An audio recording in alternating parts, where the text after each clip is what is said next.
Bonjour, je m'appelle Jean Pronovo et j'ai joué dans la Ligue nationale de hockey entre les années 1968 à 1982 avec Pittsburgh, Atlanta et Washington.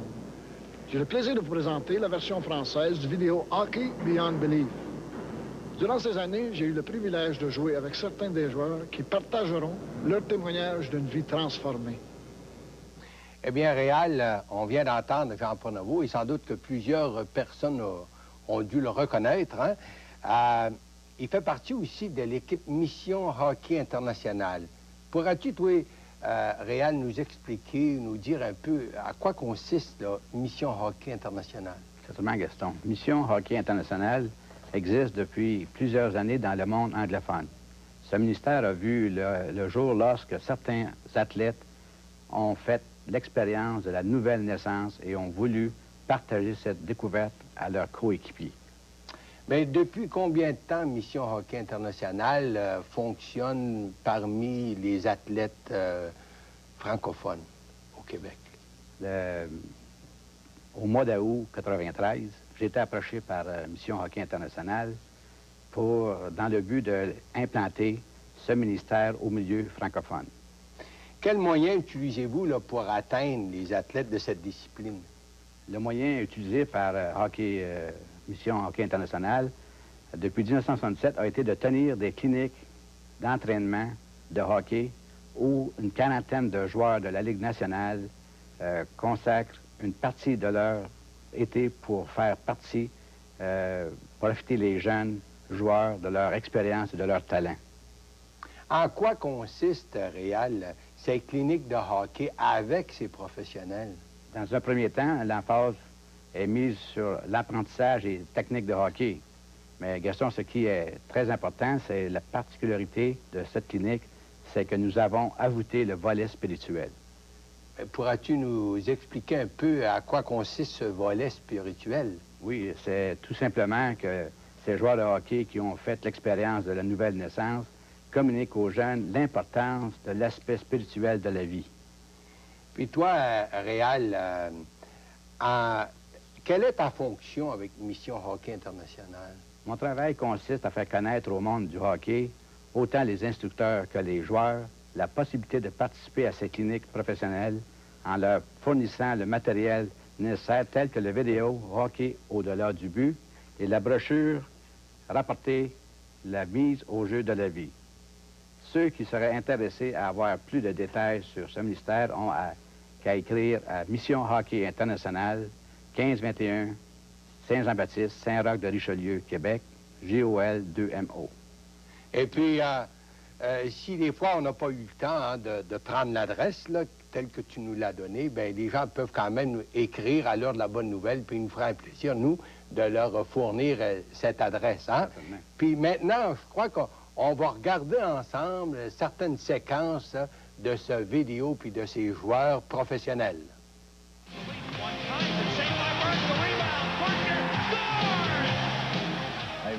J'étais vraiment au sommet du monde. J'avais absolument tout ce que tu peux avoir à 21 ans. De l'argent en banque, de bons amis, une famille fantastique. Mais il y avait une question à laquelle je ne pouvais répondre. J'ai grandi dans une famille forte.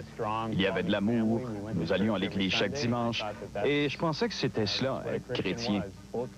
Tous les deux, Mike Gartner et moi, nous étions compagnons de chambre à ce moment-là.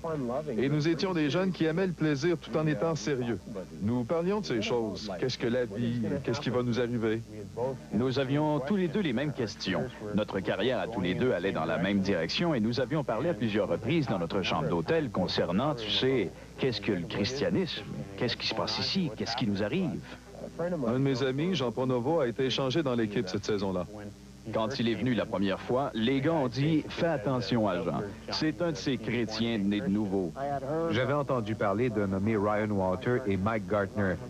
Ryan était le capitaine des Capitals de Washington à l'époque, et Mike était aussi une vedette avec les Capitals. Je me souviens un soir avoir été invité à une étude biblique à sa maison. Et ne voulant pas le blesser, je suis allé à son étude biblique. Et j'ai commencé à découvrir ce soir-là que le Seigneur avait beaucoup à dire par sa parole, la Bible. Et comme je commençais à lire l'Évangile de Jean, j'ai découvert que Jésus a dit « Oui, je suis le chemin, la vérité et la vie, et nul ne vient au Père que par moi. » À ce moment-là, je ne cherchais pas. Je ne recherchais rien. J'étais au sommet de ma carrière. Ça allait très bien. J'avais une année formidable. Les choses allaient tellement bien. Lorsque j'ai été confronté avec la vérité, avec ce que Jésus-Christ a fait pour moi en mourant sur la croix pour mes péchés, je suis venu au point où soit que j'acceptais cela, soit que je le rejetais. J'ai découvert par Jésus-Christ qu'à cause de tout ce qu'il a fait en mourant sur la croix, qu'il était le substitut pour ma mort. La substitution pour ma mort, il s'en était déjà occupé. Je ne pouvais pas refuser. La vérité me fixait droit dans les yeux. Et j'étais très chanceux de ne pas avoir à atteindre le fond avant de regarder en haut. C'est à Edmonton que j'ai demandé au Seigneur Jésus-Christ de venir dans ma vie. C'était une lutte. Très bien, j'ai dit, Seigneur, tu prends ma vie. Et depuis ce temps, j'ai découvert par l'étude de la parole de Dieu et en essayant d'appliquer la parole de Dieu dans ma vie que le christianisme offre plus que seulement être sauvé de, je cite, les flammes de l'enfer. Mais avoir une relation personnelle et proche avec le Dieu de l'univers, c'est réellement quelque chose que je considère comme un privilège. Je pense qu'une personne, pour devenir chrétienne, doit en venir au point où elle est très honnête avec elle-même, que quelque chose lui manque et que seule la relation avec Dieu peut combler. La personne est capable alors de devenir très honnête avec elle-même comme joueur et imposer sa propre situation sur la façon dont son jeu peut s'améliorer et comment il peut mieux s'entendre avec ses coéquipiers ou avec son entraîneur.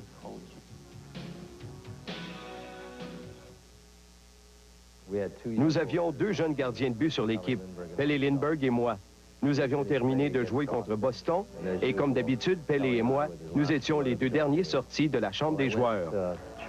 Je suis allé à l'église le matin suivant et comme j'amenais mon fils à la garderie, le pasteur est venu derrière moi et il m'a frappé doucement par derrière et m'a dit « Bob, il y a un appel téléphonique pour toi. » C'était Kim Poulin. Kim pleurait et elle m'a dit par bride que Pelle avait eu un accident d'auto le matin, qu'il avait une jambe cassée et que son état était sérieux. Le chemin a été court jusqu'à l'hôpital et certaines pensées me traversaient alors l'esprit. Mon principal rival, qui n'est plus là, je pourrais maintenant participer à la plupart des matchs. Quand je suis arrivé à l'hôpital, Dave Poulin, qui n'est pas vraiment un gars émotif, sortit en courant de l'hôpital, sauta dans mon auto, il était en larmes. Je me souviens l'avoir regardé et avoir été surpris de voir qu'il pleurait. Alors, il s'est tourné vers moi, il a marmonné, il est mort.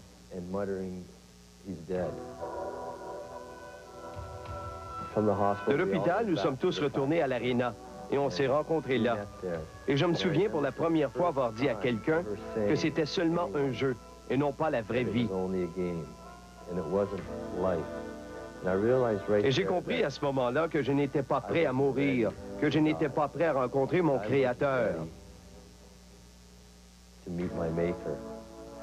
Je suis allé avec le pasteur de l'église ici à Cherry Hill, New Jersey, et j'ai vraiment mis le Seigneur Jésus-Christ au centre de ma vie.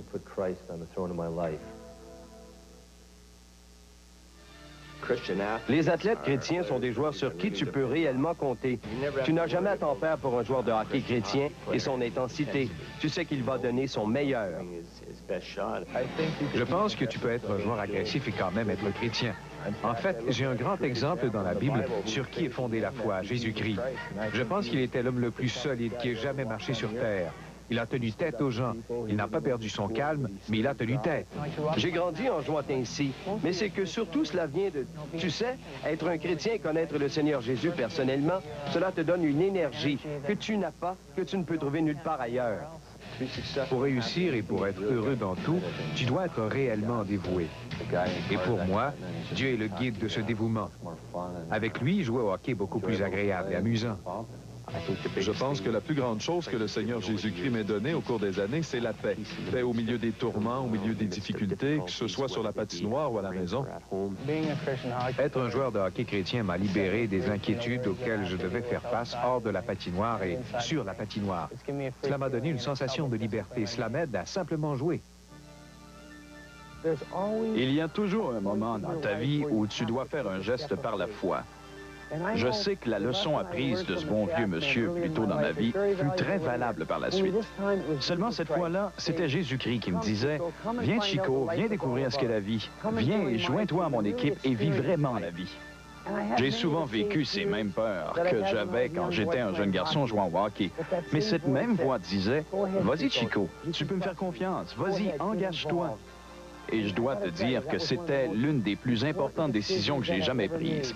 Cela a changé ma vie il y a 10 ans et cela change ma vie encore aujourd'hui. Je n'étais pas chrétien lorsque je jouais au hockey. Tom Lee m'a appelé au téléphone. Il a dit « Hey Bill, nous avons un camp de hockey, j'aimerais que tu viennes y travailler. » Puis il a dit « Bill, c'est un camp de hockey chrétien. » Et je lui dis que je ne connaissais pas beaucoup le christianisme.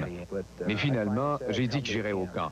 Alors j'y suis allé les premiers jours de 1980 et j'ai travaillé sur la glace, aidant les enfants à perfectionner leur lancer et leur coup de patin. Après l'exercice sur la glace, nous avions ce qu'on appelle un programme le soir. Et là, les jeunes se séparaient en petits groupes.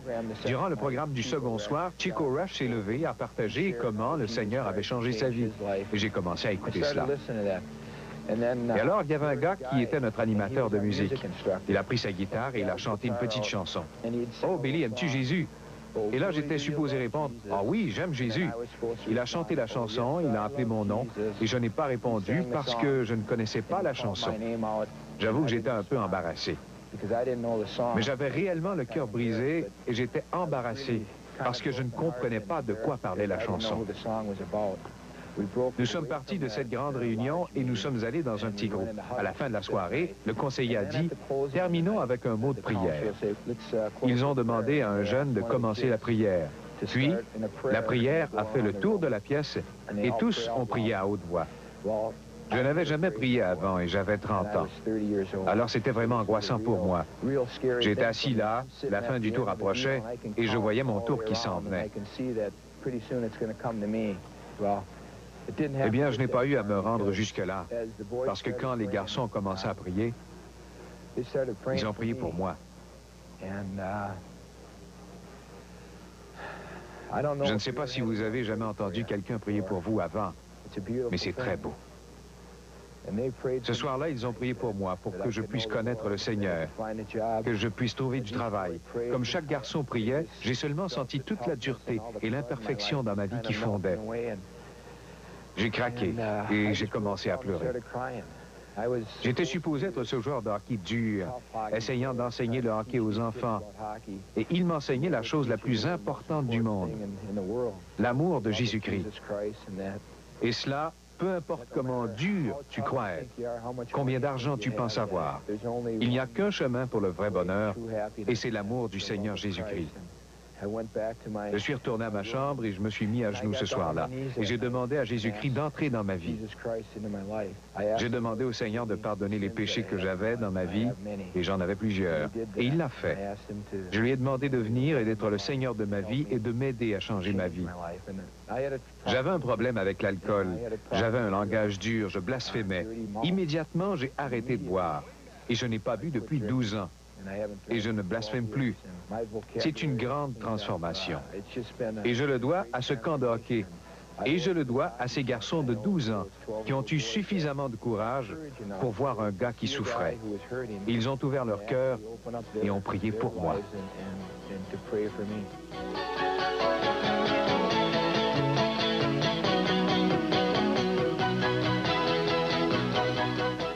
Vous m'avez écouté, moi et mes compagnons, partager avec vous seulement quelques-unes des choses que Dieu a faites dans nos vies. Et j'ai une très bonne nouvelle.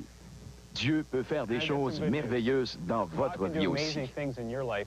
Vous savez, ce n'est pas facile dans le monde d'aujourd'hui d'être chrétien, mais c'est facile de devenir un chrétien. Dieu a rendu cela très simple.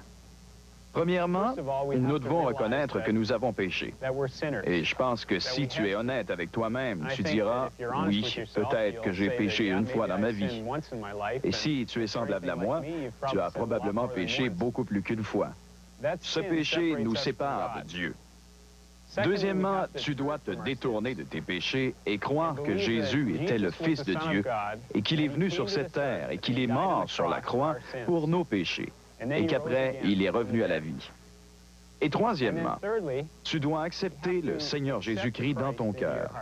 Je sais que ce n'est pas assez de seulement savoir dans ta tête que Jésus est venu sur terre il y a 2000 ans, mais tu dois l'accepter dans ta vie, dans ton cœur.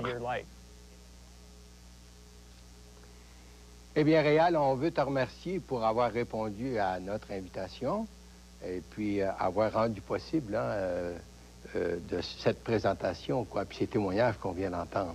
C'est moi qui te remercie, Gaston.